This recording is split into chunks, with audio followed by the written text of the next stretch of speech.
You are bound to a rough stone bench, the cold biting through your clothes. Outside, the remnants of your village smolder, the air thick with smoke and the cries of those who did not survive. Each footstep approaching makes your heart tighten. The sound of boots pressing into mud, slow and deliberate, grows louder, echoing through the narrow corridor. Torches flicker along the walls, casting shadows that stretch and shift with every movement. Somewhere nearby, a voice screams a child, a mother, someone whose life has been ripped from them. The one who survived the battle stands at the threshold, and every instinct tells you there is no escape. The fate of the defeated, of those who were captured, rests in their hands. You feel the weight of helplessness pressing down, the silence between the screams more suffocating than any sound. In this place, every heartbeat is a reminder of how quickly everything you knew can be destroyed. If you can witness this and turn away, ask yourself why you refuse to face the truths that history has tried to hide. Subscribe to Echo Mind Chronicles, turn on notifications, and bear witness to the stories that demand to be remembered. The Germanic tribes were not a single people, but a collection of fierce clans, Cherusci, Suebi, Saxons, among others, each with their own traditions, loyalties, and codes of warfare. Their lives were forged in constant conflict, where survival often demanded that raids into neighboring lands be carried out with precision and brutality. These were not spontaneous acts of cruelty, but carefully organized campaigns designed to secure resources, demonstrate strength, and maintain the respect of allies and enemies alike. Historical accounts, particularly from Roman observers such as Tacitus, describe villages emptied of their able-bodied men, while the young, the old, and the women were carried away. Livestock was seized, granaries burned, and homes left in ruins. Archaeological evidence across former Germania shows traces of settlements that were systematically dismantled, evidence of fires, and sometimes hastily abandoned personal items, signs that people had been uprooted and removed. The Romans, writing from the perspective of an empire both fascinated and fearful of these tribes, recorded instances of captives being marched over long distances, bound and guarded as trophies of conquest. Modern imagination often paints these warriors as noble or romantic figures, skilled in strategy and honor-bound. Yet the reality was far more complex. Victory on the battlefield carried consequences that reached into the lives of entire communities. The same warriors admired for their courage were also responsible for orchestrating the capture and displacement of countless innocents. The harsh efficiency of their methods, the careful planning of raids, and the deliberate division of captives into those who would be integrated, enslaved, or otherwise controlled, reveals a culture of warfare that extended far beyond personal glory. Tacitus himself, in his observations, acknowledged the effectiveness and discipline of these tribes, even as he recoiled from the suffering inflicted upon those who were conquered. The records tell of long treks through dense forests and across rivers, captives guarded relentlessly, their names often lost to history, replaced by numbers, designations, and the silent weight of survival. What these accounts leave clear is this: the Germanic combatants' reputation for courage and skill coexisted with a calculated, often relentless, approach to conquest, one that shaped entire populations and left scars that would last generations. After a raid, the captives were not left to wander freely. They were moved to secluded compounds, sometimes hidden in forests, or to rudimentary underground enclosures built to contain them until decisions about their fate could be made. These spaces were simple but effective: wooden partitions reinforced with iron fittings, small cells that allowed little room to move, and chains affixed to posts or walls to secure those who might attempt to escape. Guards, often fellow warriors from the conquering tribe, patrolled constantly, ensuring that the prisoners remained exactly where they were placed. The organization of these captives was far from random. Age, physical condition, and perceived usefulness determined where each person was held and how they were treated. Young men of fighting age might be separated for forced labor or indoctrination, while children and the elderly were sometimes left with extended families or sent further away. Women were categorized by a combination of factors: origin, strength, and perceived ability to serve as part of the tribe's social and economic system. Each person became a part of a broader structure, a system designed to extract maximum value while maintaining control. Roman chroniclers noted the similarities and differences between their own practices and those of the Germanic tribes. Where the Romans relied on bureaucratic systems to transport captives across the empire, the Germanic tribes depended on swift, mobile operations. Both systems were designed to remove populations from their homes, control them, and use them as tools of power, but the methods reflected the unique priorities and resources of each society.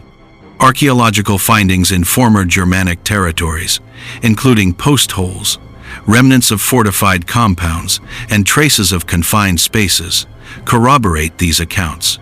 They show a consistent pattern. This was not random cruelty, but a carefully managed system.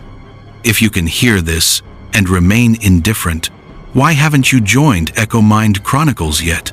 Hit subscribe. Do not let the voices of the forgotten go unheard. After the battle was over, and the echoes of clashing weapons faded into the forests, the victors began the process that marked the true consequences of their victory. Among the spoils of war were the captives, men, children, and particularly women, who were no longer seen as individuals, but as objects to be allocated according to status and rank within the conquering group. The strongest warriors, those whose skill had turned the tide of battle, were given privileges that extended beyond mere recognition. Their victories earned them influence, status, and access to the captives themselves. Women, in this grim system, were treated not as human beings but as property. The strongest or most accomplished combatants were permitted to choose among them, sometimes in a methodical, ritualized process that emphasized dominance and control. Chains were removed only for brief periods, allowing a superficial presentation of choice while ensuring that escape remained impossible. Silence dominated the compounds, broken only by the occasional order from a warrior or the muffled cries of those who had no power to resist. Roman authors, observing these raids from across the Rhine and Danube, documented the events with a mixture of fascination and condemnation. Tacitus, in particular, described how the Germanic tribes would separate the captured populations, distribute them among warriors, and ensure that those who had survived the battle were reminded constantly of their new subjugated status. Even as these records came from a distant perspective, archaeological findings support the accounts. Fortified compounds with confined spaces, traces of chains, and artifacts indicating systematic placement of captives. Imagine, for a moment, the combatant walking among the captives, selecting those he would claim, asserting authority through ritualized gestures, through the removal of restraints, through a quiet, deliberate control over lives that had once been free. Fear etched every expression. Despair filled every movement, and the survivors understood immediately that their existence had been reduced to obedience and compliance. The victory of one warrior came at the expense of the freedom and dignity of many, and the system itself ensured that this cycle of domination could continue without interruption. The treatment of captives was not a matter of personal whim. It was embedded deeply in the codes and customs of the Germanic tribes. Tribal laws and unwritten traditions dictated what could be done to those taken during raids, and these rules ensured that the authority of the warriors was absolute. Captives were viewed through the lens of utility, their fates tied to the needs of the tribe, the honor of the victors, and the maintenance of social order.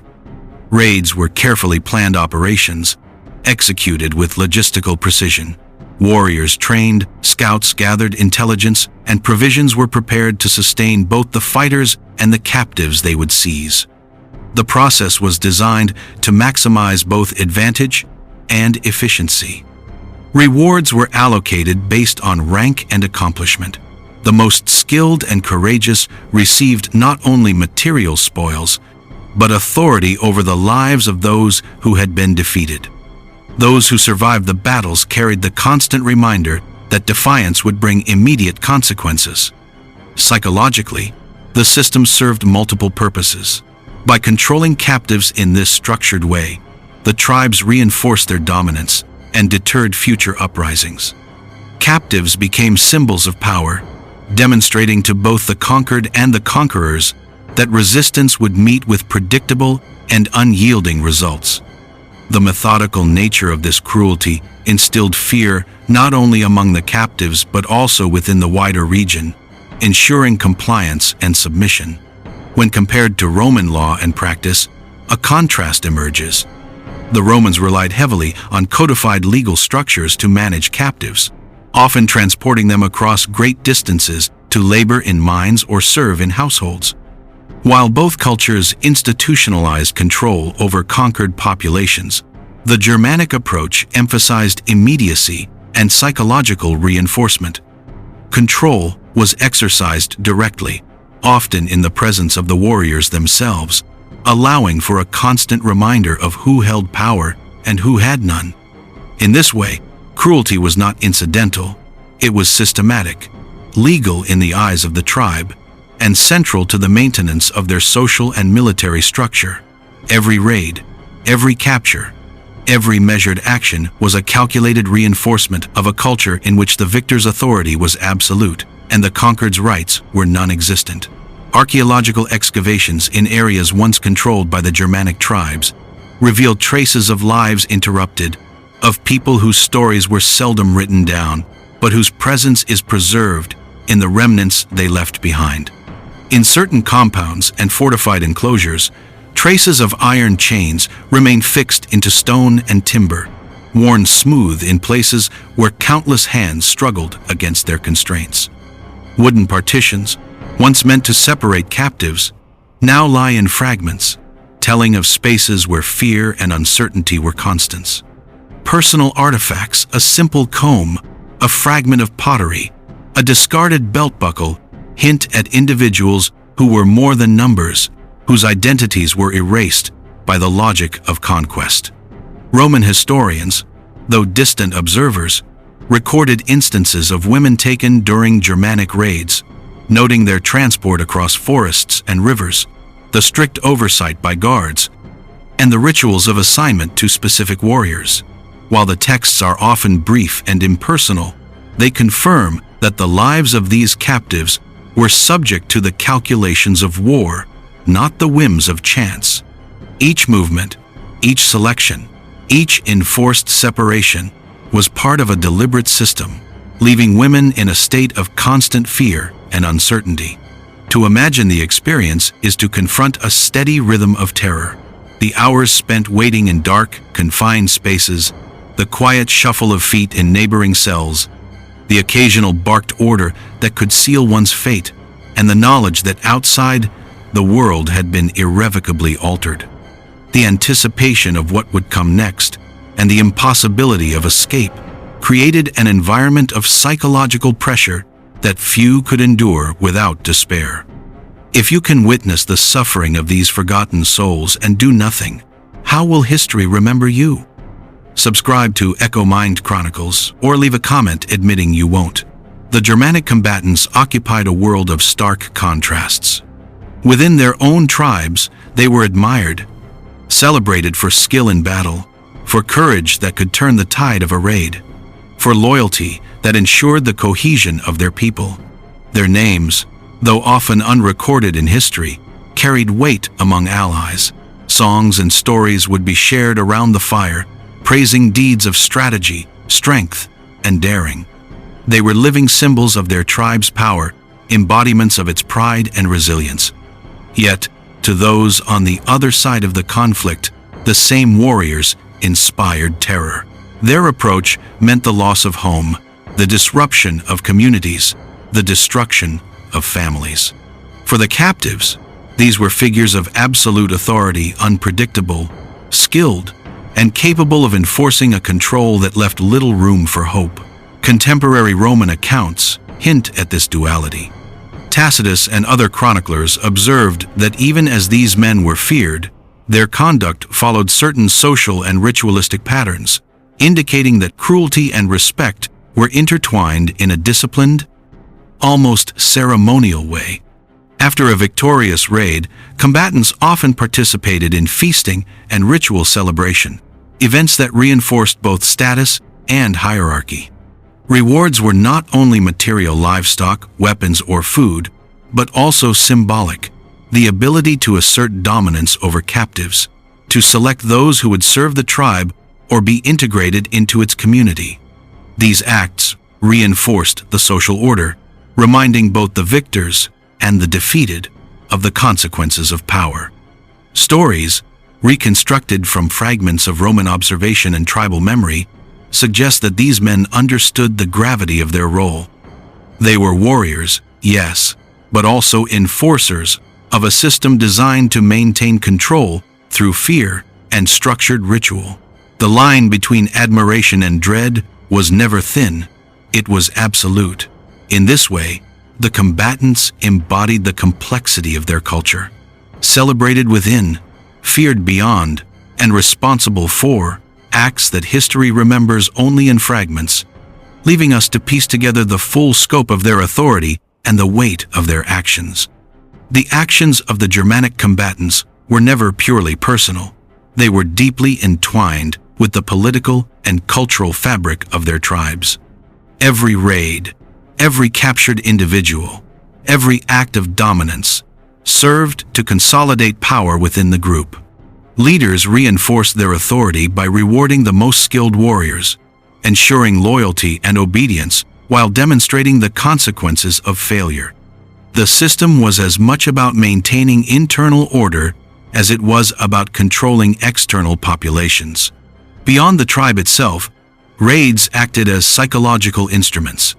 The displacement, humiliation, and strict oversight of captives sent a clear message to neighboring communities. Resistance would not be tolerated, and defiance carried immediate consequences. Fear was deliberately cultivated, becoming a tool as vital as weapons or strategy. Villages abandoned, families uprooted, captives held in controlled environments, all served as reminders that the tribe's strength extended beyond the battlefield. Economically, these raids were also crucial. Conquered resources, labor, and even captives contributed to the tribe's survival and prosperity. Yet the underlying purpose was never only material. The true value lay in the demonstration of power. The system persisted because it was effective. It secured resources, enforced loyalty, and projected authority far beyond the reach of the warriors themselves. Each act of control, each organized displacement, each ritual of victory reinforced a culture in which power was absolute, obedience was demanded, and the consequences of defiance were unmistakable. This is why, for generations, the system endured. It was not simply tradition, it was survival, strategy, and psychological dominance woven into the very identity of the tribes. The evidence of the system is etched, not only in texts, but in the very structures left behind. Holding cells and fortified compounds reveal a careful and deliberate approach to captivity. Small, dark rooms, often just large enough for a handful of people, were built to limit movement and maximize control. Iron fittings anchored to walls and posts, worn smooth in places, suggest the constant use of restraints. Wooden partitions divided spaces with precision, while elevated platforms and watchposts allowed guards to monitor every movement. Even the villages themselves, after a raid, were organized to serve the needs of the victors. Captives were placed in enclosures separate from livestock, near the edges of settlements, or in subterranean spaces carved from earth and timber. Sounds traveled easily in these confined areas: the clinking of chains, the occasional distressed cry, the low moans of exhaustion, creating an environment where fear was constant, ever present, and inescapable. Animal noises from nearby pens added to the confusion, reminding captives of their smallness and isolation within the conqueror's world.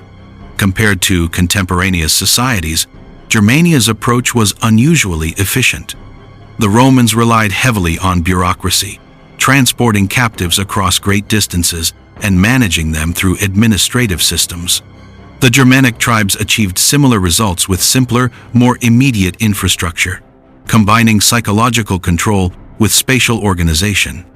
Every element, the placement of cells, the chain fittings, the positioning of guards, contributed to a system designed to remove individuality, enforce obedience, and ensure that the hierarchy of power remained unquestioned. In this architecture, cruelty was not an accident or improvisation. It was methodical, deliberate, and embedded into the very design of the spaces. The structures themselves tell a story of domination, a silent record of control that remains long after the people themselves have vanished. The aftermath of these raids was as deliberate as the battles themselves. Survivors were rarely allowed to return to the lives they had known. Some were assimilated into the tribe, assigned roles that served the social and economic needs of their captors. Others were forced into slavery, their labor exploited in fields, compounds, or as domestic attendants. A select few were subjected to ritualized fates, ceremonies designed to reinforce the power of the victors, to demonstrate the consequences of resistance, and to instill lasting fear among neighboring communities. Roman observers chronicled these events with a mixture of fascination, horror, and political calculation. Accounts in Tacitus and later historians describe Germanic raids as both a threat and a lesson, proof of the tribe's effectiveness in warfare and their capacity for ruthless efficiency. These writings shaped Roman perceptions for generations, casting the Germanic peoples as formidable adversaries whose courage was matched only by the severity of their actions. The psychological impact of these raids extended beyond the immediate victims. Captives carried trauma for the rest of their lives, their experiences marked by fear, uncertainty, and loss. For the combatants, each victory reinforced authority, but it also demanded a constant performance of power, a vigilance that left little room for mercy or hesitation. The legacy of these raids endured in stories, in law, and in the collective memory of both the conquered and the conquerors. Villages rebuilt slowly, the names of the fallen remembered only in whispers. For the tribes themselves, the system of raids, captivity, and controlled dominance became a defining feature of their culture, a tool of survival, and a method of asserting influence over friends and enemies alike. The echoes of these events ripple across centuries, preserved in the remnants of structures, in the texts of chroniclers, and in the shadowed lives of those who survived. If you can witness this history and remain unmoved, ask yourself, what does it mean to forget the suffering of those who had no voice? Subscribe to Echo Mind Chronicles and honor the memory of those history tried to erase. History does not simply recount events, it holds up a mirror to human behavior across time. The raids, the captives, the rituals of power and reward in Germania are not merely distant curiosities. They reveal a truth that echoes through the centuries. Whenever humans pursue dominance, whether as tribes, nations, or empires, the consequences of victory are often hidden from public view. The brutality that accompanied conquest in the forests of Germania is mirrored in countless societies, where power is exercised not only on battlefields but in the quiet, unseen control over lives rendered vulnerable. Empires, regardless of era, rarely allow the full extent of their methods to be visible. They celebrate triumph, ritualize courage, and glorify achievement, while the suffering that underpins it remains deliberately obscured. The Germanic combatants of the past were not monsters without reason. They were products of a system that rewarded obedience, skill, and ruthlessness. And yet, the same principles can be found in subtle forms today, in institutions, in politics, in the way society sometimes allows cruelty to persist so long as it serves power. To witness this history is to confront a moral question. How do we respond when faced with the invisible costs of power? The echoes of these atrocities are still with us, in the stone remnants of camps, in fragments of text, in the faintest trace of lives forever altered. Every empire, every victory, comes with its unseen shadows. The lesson is timeless. Authority untempered by conscience leaves behind suffering that may never be fully acknowledged. If you can hear this and walk away, knowing what these lives endured, then what does that say about your own vigilance? Subscribe to Echo Mind Chronicles and bear witness. Do not let the stories of the silenced vanish once again into shadows. The stories of those who suffered, who were silenced and forgotten, demand more than passive attention. They call for acknowledgement, for remembrance, for a commitment to bear witness. The shadows of the past remain, not just in history books or ruins, but in the moral responsibility of those who choose to see. Every chain mark, every cell, every fragment of life preserved in archaeology or text is a voice reaching across time, asking us not to forget. If you leave now without subscribing to Echo Mind Chronicles, can you face yourself knowing you ignored the voices of the lost? Hit subscribe or take a moment to explain in the comments why you won't.